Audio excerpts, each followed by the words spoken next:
Hello, everyone, and welcome to another episode of Life, Liberty, and Wellness. I'm Beverly. This is my partner in this beautiful adventure, Daria. Hello, everyone. And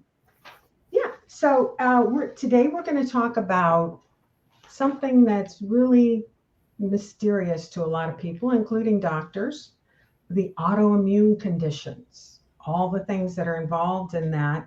And specifically, we're going to have a big emphasis on gluten and how that could really take care of a lot of your issues. Whether your autoimmune disorder is severe or you don't even have that, but you have the you're sensitive to it, and as well celiac, which is, you know, dangerous. But what I want to do first is start off with a light note and a fun note.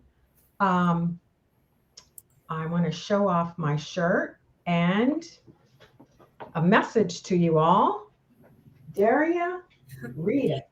When the power of love overcomes the love of power, the world will know peace. Don't we all need to remember that? Right?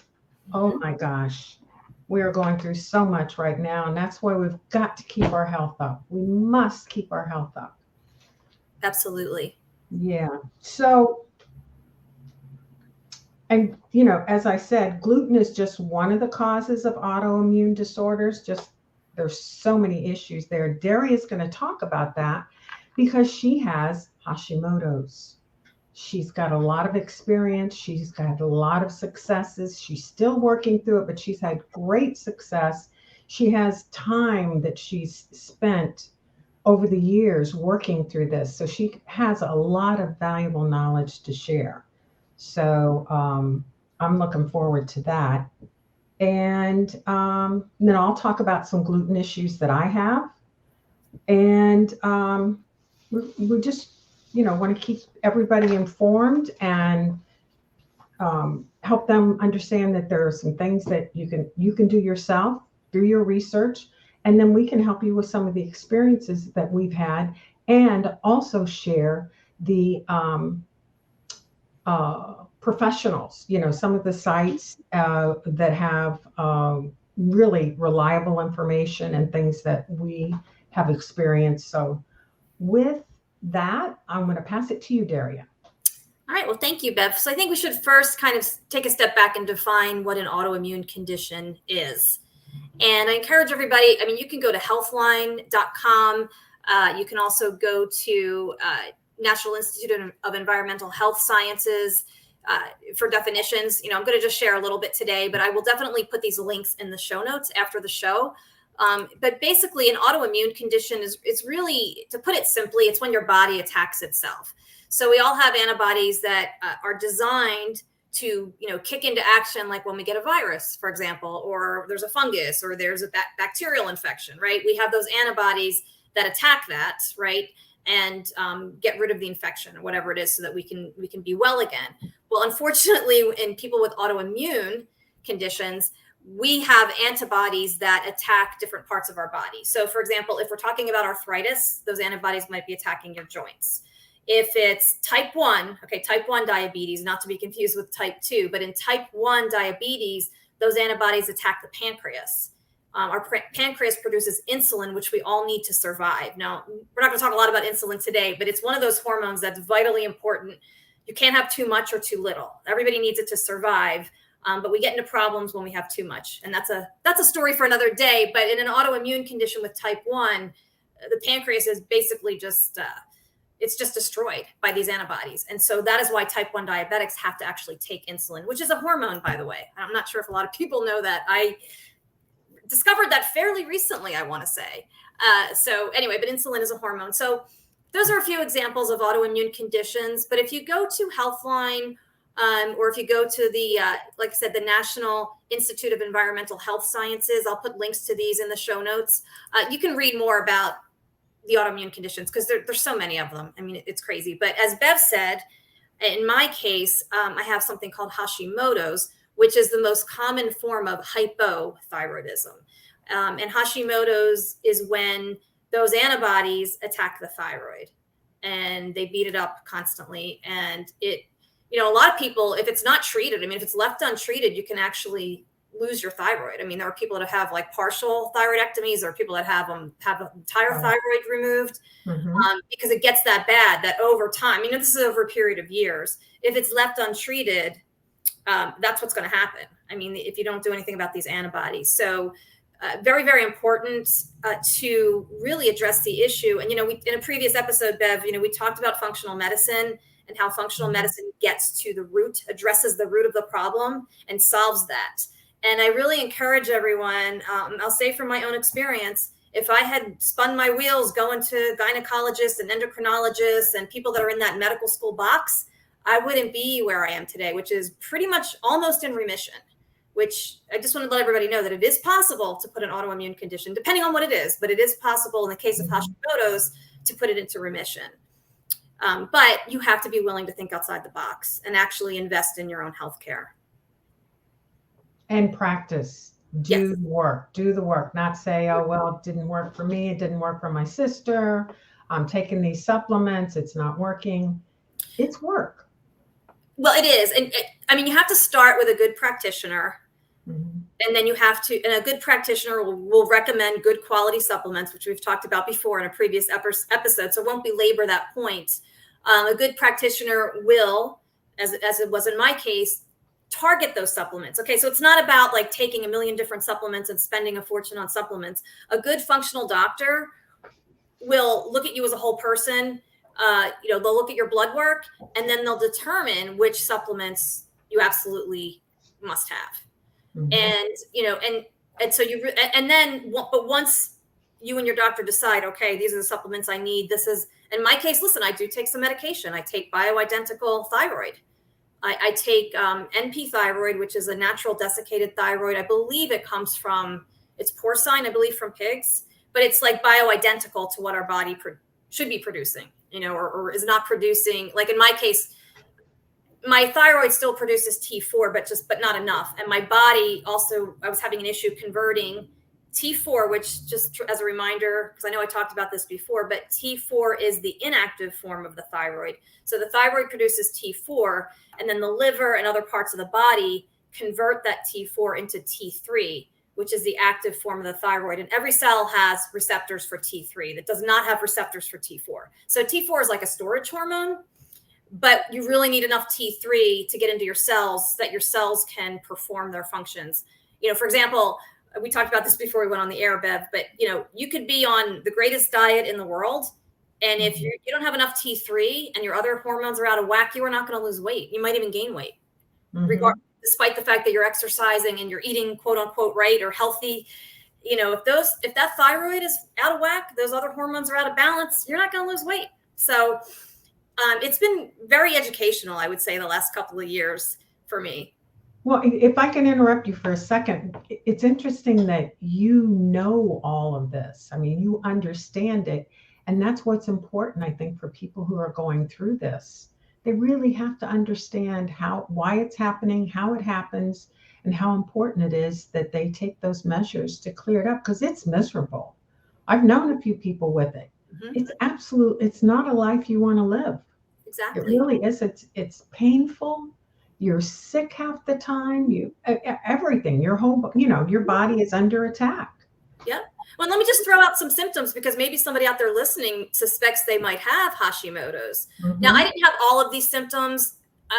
However, I did have some of them, but most of the patients that Dr. Amy works with, I'll just use that as an example, brain fog, they're losing their hair, or they have thinning hair, which I experienced. My hair was not falling out in clumps, but it was thinning, and that was freaking me out a little bit. I did have joint pain, which is now gone. But joint pain, thank God I didn't have this problem, but constipation is a big issue for a lot of Hashimoto's patients, because you have to realize everything just slows down. It kind of like grinds to a halt when you don't have enough T3, when that T3 is not getting into the cells and your body's not producing enough. It slows down every function of your body, because the thyroid is the master gland. And so, brain fog, some women get headaches, extreme fatigue. Thank God I didn't have that. Now, I was kind of like I'd have like those afternoon slumps, but I could still function. I wasn't at the point where like I was longingly looking at my bed, but I know a lot of patients do get like that. Like they literally just want to crawl under the covers and go to sleep. I mean, that's how tired they are. So those are some of the symptoms, and I'm sure I'm probably missing a few, but I think for women, weight gain, unexplained weight gain, or the inability, now this is what I had, the inability to lose weight, which I mentioned before. And again, it's because you don't have enough T3 getting into the cells so that they can metabolize. And, you lose that ability, everything just slows down. And I've learned from Dr. Amy, Bev, I mean, thank you for the compliment. I would say that the reason I have so much knowledge is from working with Dr. Amy Horniman, who I highly, highly recommend. And I'll put links to her YouTube channel and her website in the show notes. But Amy is all about education. Yeah, and she's going to come on our show. Yes, she agreed to. Yes, so I'm very excited. We're going to keep talking about her until she does. No, we haven't. Her ears are anything up yet. Yeah, she's great. She's absolute. She gives so much information on her free videos. It's unbelievable. Unbelievable. Most people give a little bit to pull you in and get you to call, which I'm not completely against. But she's like overload. She's strange. I mean, that's why you know so much. Yeah.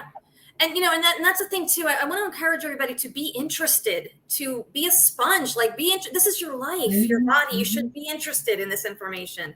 Don't just outsource your health to somebody and just like hand it off to your doctor. I mean, really, our health is our responsibility. Yep. And Amy, yes. I mean, and the reason I ended up hiring Amy was because she provided so much information in her podcast. I mean, I put a few things into practice that I learned from her even before I hired her. Even before I did her program. Like, for example, and I was going to a functional medical doctor. She was pretty good. I just, as I said before, the progress was just too slow for me. And she really didn't know enough about keto, which Amy is an expert in that too. She wasn't as well-rounded as Amy, but she did get me on the right track. So I'm appreciative for that. But one thing I learned from Amy that my former doctor never told me was, when you take your bioidentical thyroid, take it on an empty stomach and wait an hour. Like in the morning, I wait an hour before I have coffee. And then in the afternoon, I wait an hour. Let's say I have lunch at 12, I'll wait until 1 to take my thyroid medication, and I won't eat again until dinner. Well, I don't snack anyway, anymore. But that's a whole other topic for another broadcast. But I'm just saying, I learned, oh my God, why didn't anybody tell me that my stomach needs to be empty for an hour? And the reason for that is studies have proven that you get greater absorption when your stomach is empty for 1 hour when you take that medication. So, interesting. Yeah. So I learned that from her. The other thing I learned, well, I will say my other doctor had told me this too. And Bev, this is important because I think a lot of women are cardio queens. And I know I was. I mean, and I love Leslie Sansone. I had all of her walks, the 5-mile walk, the 4-mile walk, all of her, however, if I had an hour, I would do the 5-mile walk. I used to love it. As soon as I saw my functional doctor here locally, she's like, you got to stop. And the reason for that was at the time, my cortisol levels were too high. We were trying to get them down. But really, Amy recommended, and even Amy said the same thing, that 5 minutes is okay as a warm up. And really you should be, I love Amy's expression, LHS, lift heavy shit, as she says. So weights, resistance, yoga, Pilates, all of that is good. But why is the cardio bad? Because when you have, if you have issues like with cortisol and you've got too much, all that does is raise that up. And it doesn't build muscle. And what we're really after is building muscle. And we're going to talk about that in a little bit when we talk about gluten-free and diet. I hate the word diet. I need a different word than diet. Because it's healthy eating. Healthy eating, let's call it that. Okay. So we're going to talk about that in a minute and the importance of protein. But you really want to build muscle. And, you do that through lifting. I have 8-pound weights right now, 8 and 10 pounds. I mean, it's not like I'm lifting hundreds of pounds, but I'm trying to work my way up to that. But I also do Pilates and yoga, and really you want to focus on building muscle. And so intervals, like sprinting intervals are fine. But what she's talking about is that prolonged, where your heart rate is up for a prolonged amount of time. It's not good if you have thyroid issues. So, okay. And it's, and like I said, my cortisol levels have come way down. I think, 2 years ago, there was a lot going on. My brother was in the final stages of Alzheimer's. There was just a lot of stress going on in my life. So there were other reasons for it, which I did talk to with my doctor, because functional doctors talk to you about everything.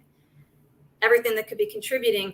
But that's why. So I really do, like Leslie Sansone has a strength training workout that I do. It's half hour. I get a great workout. You work out arms, legs. We do some abs, and it's a great workout. And then I also have her Pilates DVD and her yoga one. And then I walk the dog and things like that, and so, but Amy, just getting back to Amy, it was an education. And, I really encourage everybody to be interested in your health and find someone who's going to share that kind of information with you. And even really listen to Amy's, even if you decide not to become a patient, you will learn so much just by listening to her. Absolutely. Totally agree. So totally. Yeah, she's wonderful. So, and, as I said, just want to say this too, that a lot of autoimmunes can be put into remission just by eating. And I know we're going to talk about that in a minute, and Bev's going to talk about gluten-free. And that certainly applies to people with autoimmune conditions. Actually, I think it especially applies if you have autoimmune. Really, honestly, really everyone should avoid gluten, I think, just from what I've learned working with Amy.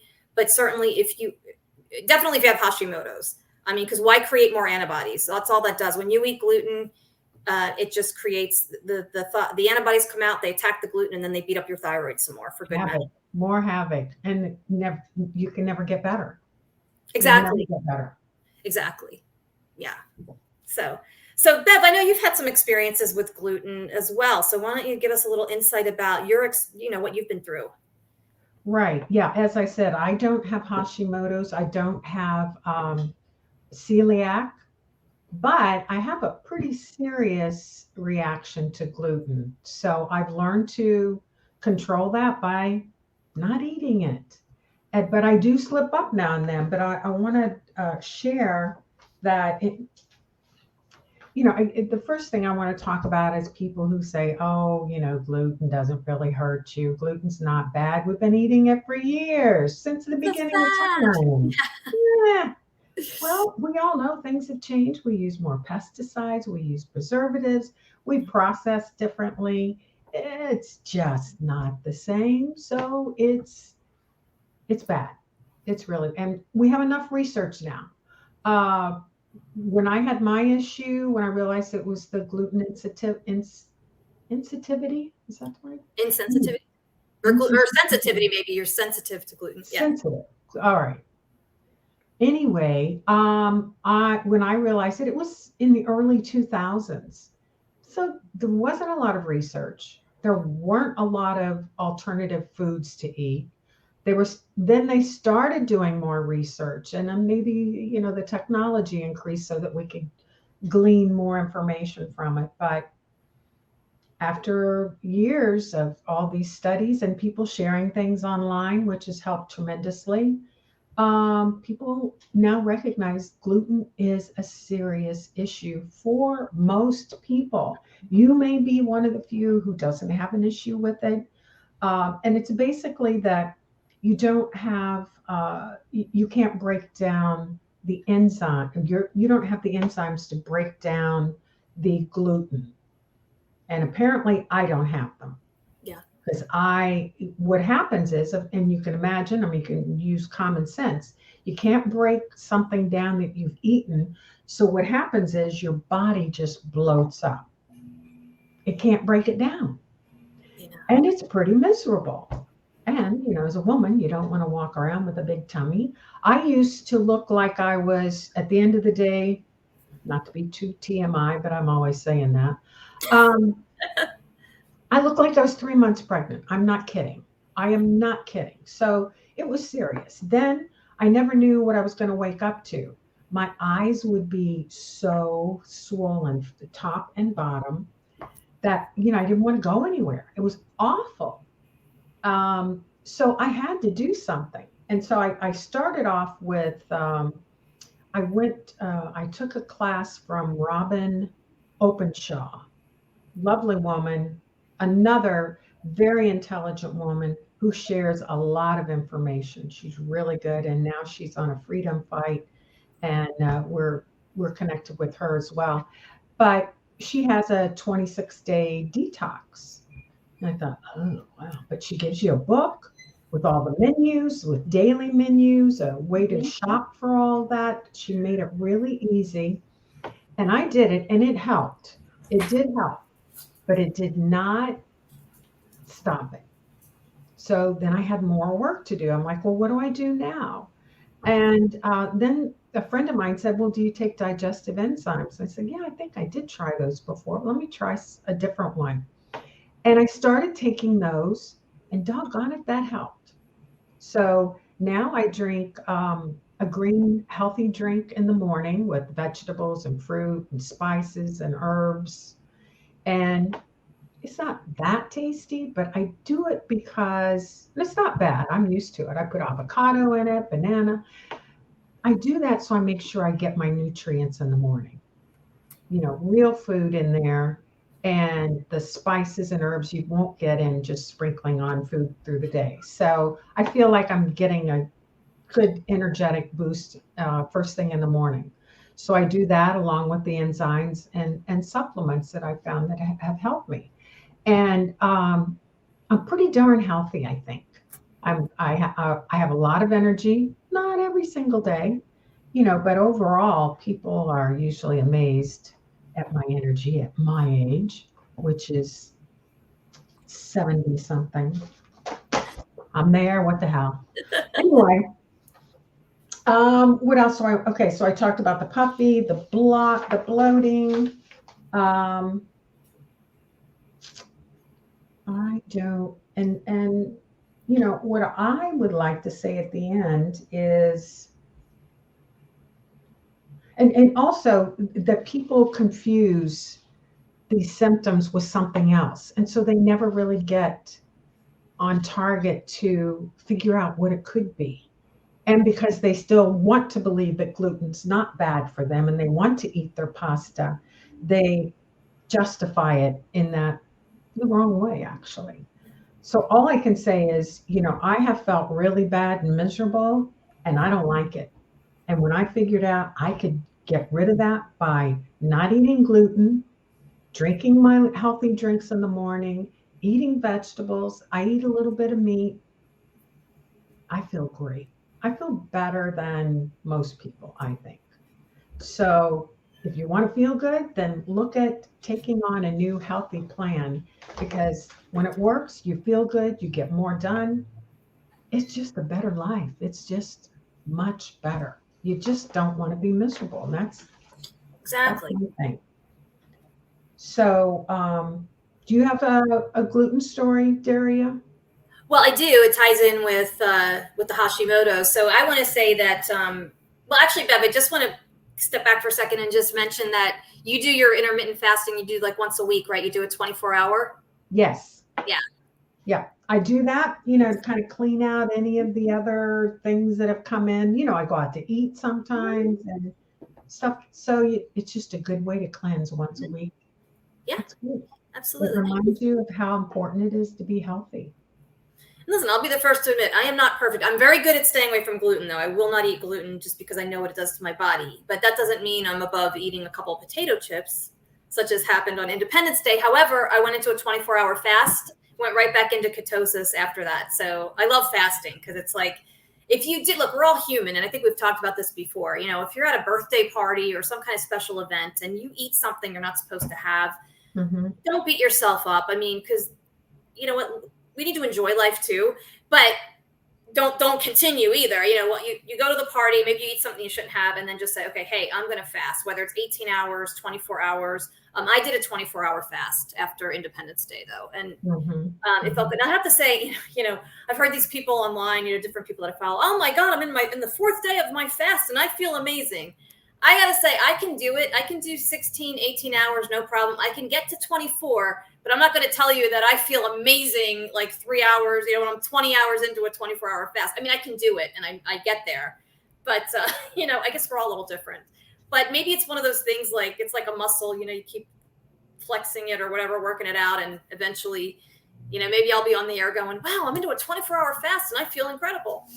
So we just can't speak to that because we haven't done it. So we don't want to tell you it's good for you. You can do your research. You have to do research. Well, Yeah, and it worked though. I mean, I didn't feel bad. I shouldn't say, I don't want to mean to say that I didn't feel bad, but when 24 hours came around and I completed that, I was ready to eat something. I'll just put it that way. Me too. So, but it's so good for you. I mean, and it works. I mean, it absolutely, it does work. But as for my, my gluten story, well, I mean, I think it was probably like 2018 when I started to realize something was going on with my thyroid. I forgot to mention, Bev, the other problem that happens with, this type of thyroid condition is skin eruptions. And I was having a lot of like unexplained skin eruptions at the time.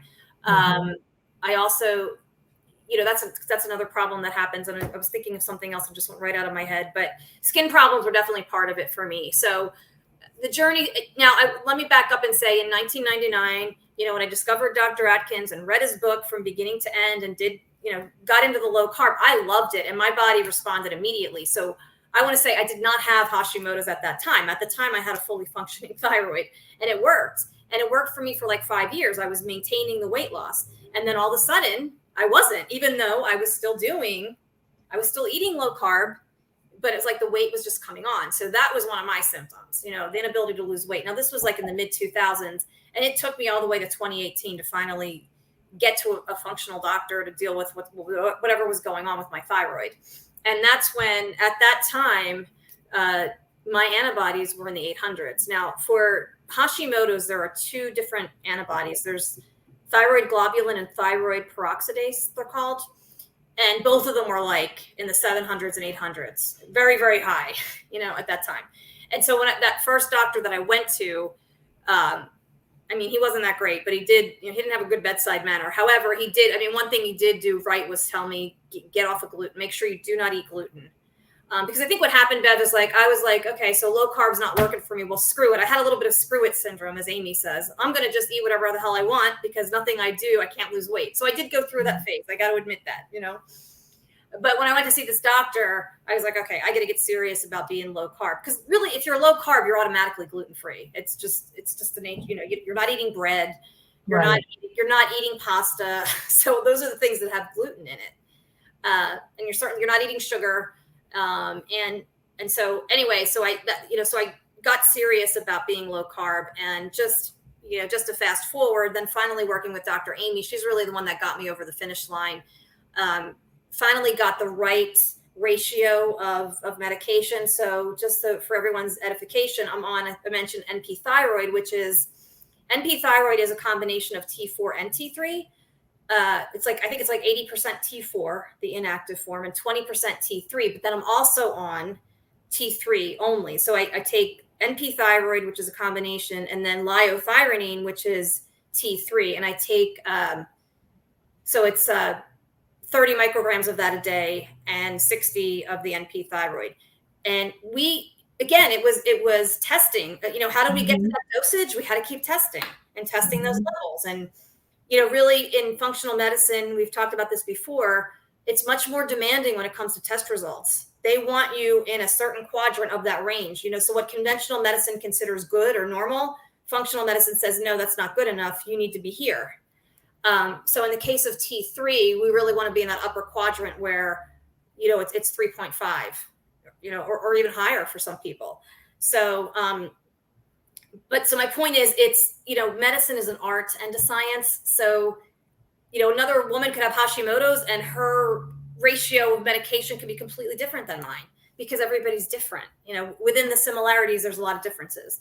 So I'm on that. I'm also on something called LDN, which stands for low dose naltrexone, not to be confused with naltrexone. So naltrexone is a medication given to people who struggle with addiction because it blocks the opioid receptors. And, it helps addicts, to control those urges or those cravings. But in low doses, as in low dose naltrexone, it actually balances your immune system. So I take, low dose naltrexone, a small capsule a day, 4 milligrams, I believe, of one little capsule of low dose naltrexone. And I believe, that in combination with my supplements, in combination with the medication, diet, lifestyle, all of it together has gotten me to where I am now. I can't point to any one thing and say, well, this did it for me. Because it's a combination of a lot of things. It isn't. And then it's also the follow-up with your naturopathic or functional Yes. doctor to determine what moved, what didn't, Mhm. and then where you need to go from there. You can't just say, "Oh, I took some supplements and 3 months, Exactly. nothing happened." And one supplement I really want to point out today too is iodine. Absolutely Mm. critical. Really, everybody should be taking iodine, but especially people with Hashimoto's or any kind of thyroid. The thyroid loves iodine, and your cells love iodine, and your cells need iodine to function. And so, I take iodine through a dropper. I've tried a couple of, there's two great brands that I recommend.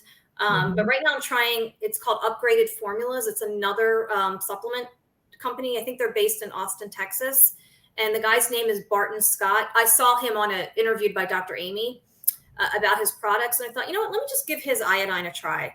And so his iodine, like, I don't know, I actually can just put the dropper, like drop it onto my tongue and I'm fine because it doesn't really taste like anything. Now, other Really? kinds of iodine you have to dilute in water. Otherwise it's Yeah. and I just like chug it down just to get it down. But he said that he's had people that were actually able to get off of their thyroid medication because of the iodine. Will Yeah. that happen for me? I don't know. If it does, great. If it doesn't, I'm fine on my plan. You Yeah, know, obviously, as you said earlier, people have the same symptoms. They can be caused by different things. So one thing that works for you may not work for someone else. So we just want to be clear on that. yeah. But I do want to mention that iodine is recommended for everybody because your cells I've need heard it. that. Yeah, it really, so um, I would just recommend, looking into it, researching it, maybe giving it a Mhm. try, see how you feel. It's one of those things where you start slow and kind of build up and just, Mhm. again, test it because it's going to be the same thing. Some people may need more than others of iodine, but I think we all need it because we're certainly not getting it. I mean, it used to be that you could get it in salt and really the over-the-counter salt that we buy is garbage. Don't buy iodized salt and think that you're giving yourself iodine. You really have to take a supplement. So, Yeah. but I would say that, again, gluten-free, staying off of gluten, also protein, keto. I mean, again, like I'm not here to tell people how to eat. I'm simply saying that for me, for people with this condition, keto is the way to go. Protein. I mean, Dr. Amy, throughout the whole program, in our Facebook group, on any Zoom video that we had, she would like hammer the point home: 80 grams of protein a day, at least a minimum of 80 grams. And honestly, if you could eat a Wow. gram for every pound you weigh, that would be ideal. And I'm not going to sit here and tell you it's easy for me, especially with the intermittent fasting. So let's say I have a 6 or an 8 hour eating window. It's really hard Mhm. to get that amount of protein in.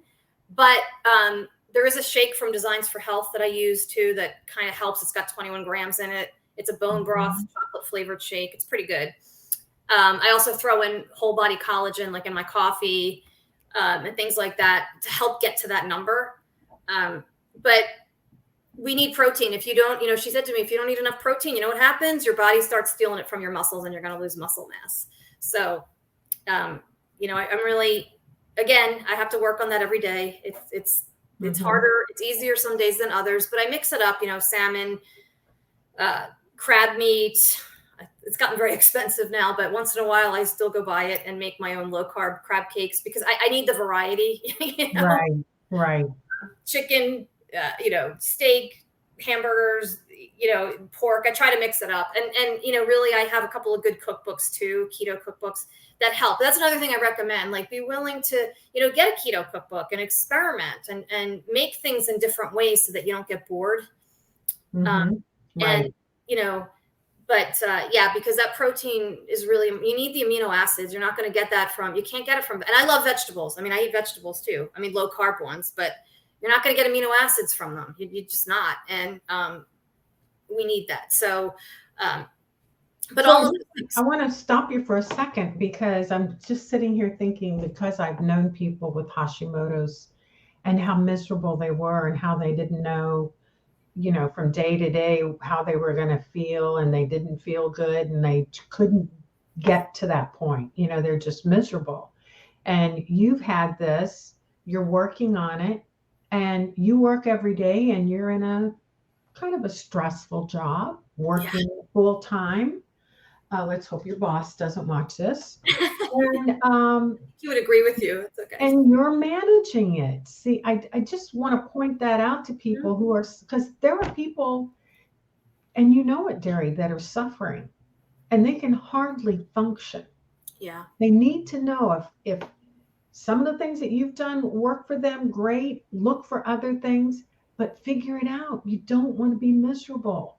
You can figure this out. Your doctor might, and we're not bashing doctors, but if you're not getting better working with your doctor, then start looking elsewhere. And look outside the system. Really, my issue is not with the conventional doctors. My issue is with the system run by big insurance, big pharma, big powerful interests. And let me tell you something, your insurance company doesn't care if you're barely able to function. Okay. They just don't. They dictate 7-minute visits with your doctor. Okay.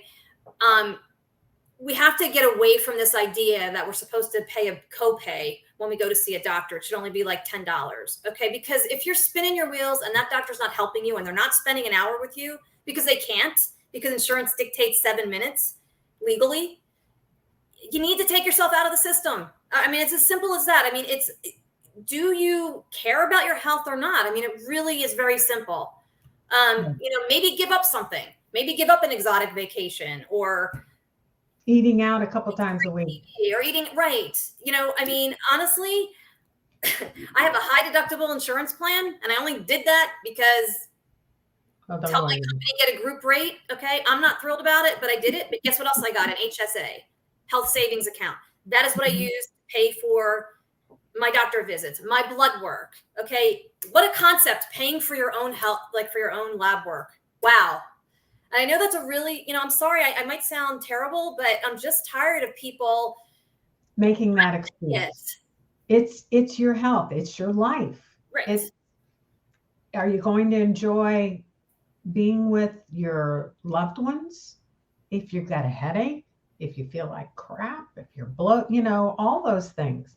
It's worth it when you get there. I've had chronic fatigue. I've had a lot of issues. So it's like when you see the dark and you get to the light, you're like, I'm not going back. Exactly. But I think for some people, they even get comfortable in that dark, unhealthy situation, and they make excuses. Well, I went to the doctor, that didn't work. No, he says I'm just getting older. That's another one I hate.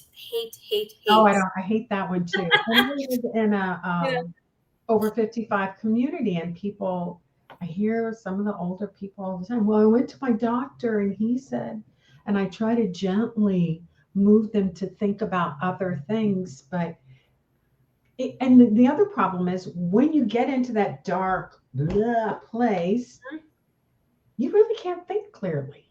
You get into whether you're truly into the foggy stuff or you don't feel good, you're not thinking clearly.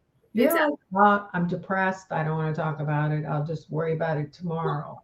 It's interesting you mentioned depression, Bev, because that also ties in with diet, believe it or not. Not always, but I think a lot. A lot of, in a lot of cases it does. Yeah. And I think it's Dr. Perlmutter is his name. He has a book called Grain Brain. Talks about what I have that book. Oh, you have that book. See? So, there's other, and that's another thing too. Like if you, I'm going to pick on conventional doctors again, but if you went to your internist and said, I feel depressed, what are they going to do? Oh, well, take this pill for depression. Go back. What's a functional doctor going to do? They're going to talk to you and be like, ask about your lifestyle. Right. What's going on in your life? What are you eating? What medications are you on? What supplements are you on? They're going to investigate. It's almost like they're a detective. And they're going to try to figure out the root cause of your depression instead of treating the symptoms. Let's treat the problem. What a concept. Yes. What a concept. And you know what? And Bev, kind of like you were alluding to this earlier, this is not a quick fix. This might be, it's trial and error. I mean, there's certain things we absolutely know, gluten-free. But I mean, in terms of like maybe the supplements or the medication, like I said, I've had to tweak and test, kind of like marketing, you test things. You see what's working. If it's not working, we increase this, we lower this. You have to be willing to like take that journey because you're worth it. Your health is worth it. Absolutely. And, to find whatever that formula is going to be for you. It's like I said, it's going to be a little bit different for everybody. Generally, yes, gluten-free for sure. But I mean, even beyond like certain obvious factors, your medication, maybe you don't need medication at all. Maybe you're good with just iodine. I don't know. It's different for everybody, but that's all the more reason why you have to find a good functional medical doctor, get to the part of your problem. And guess what? A functional medical doctor, they'll spend an hour with you on your visit. Yeah. Spend an hour and they will explain your blood work. Right. And you'll feel really good about that and start to understand it yourself and maybe go home and do some research. We always talk about research.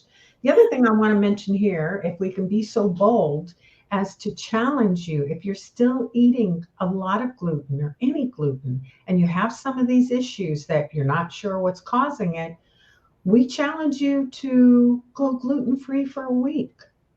If you feel a little bit better, maybe try it for 2 weeks. Yeah. That may be all you have to do. And trust me, life is beautiful after you're gluten-free. There are so many different ways of preparing foods. There are flours that are gluten-free. I still don't eat much processed food, but I do have some muffins that I make and stuff. It's like you said, Daria, you have a cookbook for keto. So you use that. There's delicious things to make. They may not be what you've been eating every day or your comfort foods, but there's some really, I feed my neighbor sometimes and he's like, hey, this is really good. I always try to get people into these healthy foods, whatever I can, because people still think, oh, that healthy crap, it's just dry and it doesn't taste good and you don't put salt on it. That's not true. And actually, let me address salt for a second. Okay. The stuff that you buy in the supermarket is crap, okay? But there's good salt, like Himalayan salt. And I wish, I wish I brought it in here with me. I don't have it, but maybe on a future episode, I'll show it. But I have from Sarah Banta, Accelerated Health Products. Another highly, highly recommend her products as well. I have this, it's salt that's a combination of, it's Himalayan salt, but it's also a combination of some other salts, like scalar frequencies, it's called. Absolutely 100% healthy for you. I think salt has been demonized, but when you eat good salt, it's actually really good for you. She's another guest that maybe we should have on. What's the name of her products? Accelerated Health Products is the website, and her name is Sarah Banta. She's another person to follow on YouTube. Same thing, like Dr. Amy. Sarah gives away so much information for free. It's incredible. And she's got a very compelling story. And I won't tell the whole story now because we don't have time, but super compelling story of how she saved her son from leukemia. I'll just give you the short version. Oh, wow. Totally. Oh, I love those stories. Yeah. This woman at one time was feeding her kids corn dogs, and now she's like totally 180. Oh, I think I saw that the other day. She's awesome. So anyway, she makes this salt, and I've had it for 6 months and I'm still not even halfway through it. But I cook with this salt because this salt is good for you. So I think that salt has been demonized in the medical industry. And I'm not talking about Morton's that you buy over in the supermarket. I'm talking about good salt. Now, Redmond's is a good salt brand that you can buy in the supermarket as well, Redmond salt. And, we talked about good fats before, or I'm going to mention good fats right now if we haven't. I think we've mentioned them. But like I cook with real butter and I buy the Kerrygold because they make it from cows that have not been treated with artificial hormones, right? So it's worth it to me to spend a couple extra bucks to get butter that doesn't have, artificial hormones in it. It'll cost you later in medical cost, and your system will get messed up and confused. So that's butter's, good butter is a good fat. I also cook with avocado oil, olive oil. Although I try to cook more with avocado, olive oil I use more for salad dressing because it's I don't think it's good to cook with, is it? So you're not really supposed to. But avocado oil is awesome. Butter, ghee. There's so many there's coconut oil. I don't cook with coconut oil because I don't really like the taste of coconut, but I use the oil like for other things. Can you taste the coconut? I can. Oh. Maybe it's just me. I can if I use too much. I use it all the time. I don't taste it at all. But I have had other people say, oh, I can taste it. So yeah, it is good for some things though. Like if you're making like a keto version of a muffin or cookies or something, and even the coconut flour, I use that sometimes with keto baking. I don't do that a lot, but like, for example, on my birthday a couple months ago, I made myself a keto birthday cake, a layer cake that I found. Her name is, it's called Wholesome Yum, is Wholesome Yum, YUM. Maya Cramp, her name is. I have one of her cookbooks too. I have Suzanne Kelly's cookbook. It's called Simply Keto, I believe. And then Wholesome Yum is Maya Cramp's cookbook. And anyway, I found this birthday cake recipe made with, instead of sugar, erythritol, which is from a plant. It sounds like a chemical, but it's not. Erythritol, and it doesn't spike your blood sugar, which is great. And it was like eggs, almond flour, I think almond milk. It came out really moist, which I was shocked because, you know, I've tried other keto recipes for cakes and they weren't that good. This one actually tasted like a real birthday cake. It was really good. Almond flour makes good bakery stuff. It really does. The recipe's right. It's delicious. It really, really. And I've made coffee cake. You know, like I said, I kind of reserve that for special occasions, like Easter. I think I made a keto coffee cake. But it's funny, Bev, because I don't really have a sweet tooth anymore. I think I'm just so used to eating this way. But when it's a holiday or or my birthday, absolutely, I'll make these recipes because I think it's fun and you can make things that taste just as good. I made a biscuit recipe last week, keto. You made a biscuit recipe? Yeah, coconut. And it was cool. You make it in a mug. It was really cool. But it was coconut flour, almond flour, and egg. I forget, maybe 4 or 5 ingredients. We'll have to try that. I love biscuits, really and I can't eat them. You know, the normal ones, the gluten ones. They were so good. I ate those growing up from a Southern lady. Oh, biscuits with gravy. So I can't eat them. No, but I'm going to try. You have to send me that recipe. I will. I'll take a picture of it and send it to you. But so I think, you know, really, I guess what I want to leave people with today is just be open, be willing to try something different.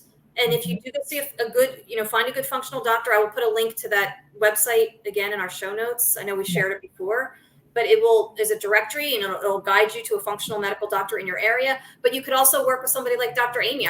She's in Erie, Pennsylvania. I worked with her over Zoom, you know, so there's other practitioners out there that you could do telehealth appointments. So I would say, you know, find someone, get started. If you connect with that doctor, just be willing to do what they tell you and partner with them, and also ask questions, be interested in your own health and absorb as much information as you can from them. Right. And until then, listen to Dr. Amy. I've got, you know, I have several podcasts I recommend, Bev. So there's Dr. Amy Horniman. There's also Ben Azadi. He's Keto Camp. Ben interviews a lot of great doctors as well. Ben has an amazing story. He shares, he's a wealth of knowledge and information as well. Dr. Mark Hyman, Dr. Ken Berry.